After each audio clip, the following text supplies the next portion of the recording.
The call is now given to the Honourable Member for Solomon. Thank you, Mr Deputy Speaker. I rise this evening to speak on a very important issue in my electorate, fishing. Sadly, fishing in the Territory is under threat and my constituents are not happy. Conservationists are lobbying the federal government to close vast stretches of Territory coastal waters. It's absolutely ridiculous that the Australian Marine Conservation Society, or AMCS, is trying to establish 9 no-go, no-take zones off the Northern Territory coast. My colleague in the other place, Senator Scullion, has already indicated that the Green groups behind this push won't stop until all waters are covered by no-go zones, and they will destroy both recreational and the very important commercial fishing industry. There is a suggestion by the AMCS that only 1% of our waters are protected. The fact of the matter is that 100% of our waters are protected under a variety of acts, such as the Northern Territory Marine Act, the Fisheries Act, the Maritime Safety Act, as well as acts on mining in northern maritime waters. It's quite plain to see that there are many layers of protection in the NT waters. Now, we all know that a plan to make areas that no-go zones won't work. What it will do is concentrate fishing in other areas and make them unsustainable in the longer term. The Coalition's policy at the last election was to put on hold and then restructure the marine bioregional planning process, and we will base marine protected areas on science, not just a green take and plunder plan.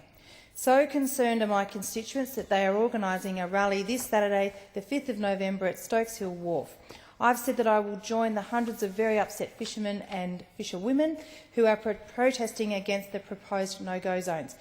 Thanks to keen fisherman Clint Jebick and his friends for offering to take me on their boat.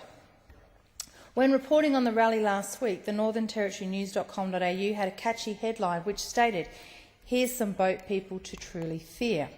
Now, rally spokesperson Pete Davies offered a message to the Prime Minister in relation to the peaceful protest. "Hey Julia, try stopping these boats." Now, Pete has indicated that there will be at least 100 boats on the harbour and at the one place protesting against the ridiculous proposed no-go zones. I've been contacted by hundreds of constituents who all say they are afraid the Gillard Labor government, after being pressured by the Greens, might have a similar knee-jerk reaction to that when they placed a blanket ban on live export. So I would like to share a few with the House, some of what my constituents have said.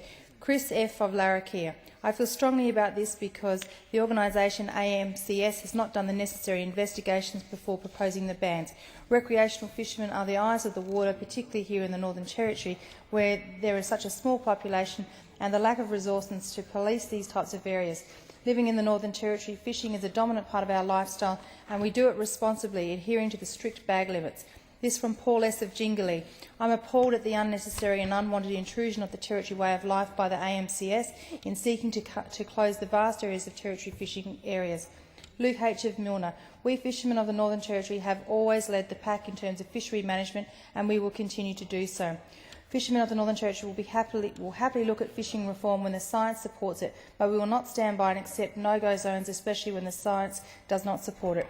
This from Ted Dunstan: "I cannot imagine anything more likely to kill off the Northern Territory hallowed lifestyle. The AMCS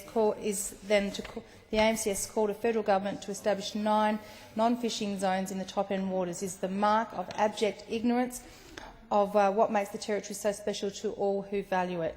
Our boating and fishing is almost sacred. No truer word has been said." Mr Speaker, I would like to use what little time I have left to wish Margot Cox, a constituent of mine, a very happy 80th birthday. Today is in fact her 80th birthday. I spoke with her earlier this evening and she said she'd had a wonderful day, having received over 30 phone calls from well-wishers from all across Australia. Margot has lived in the Territory for 60 years of those 80 years. She's lived in Alice Springs, Katherine and Darwin, and she now lives in Palmerston. She's an active member of the Palmerston community, and she volunteers her time for a number of organisations.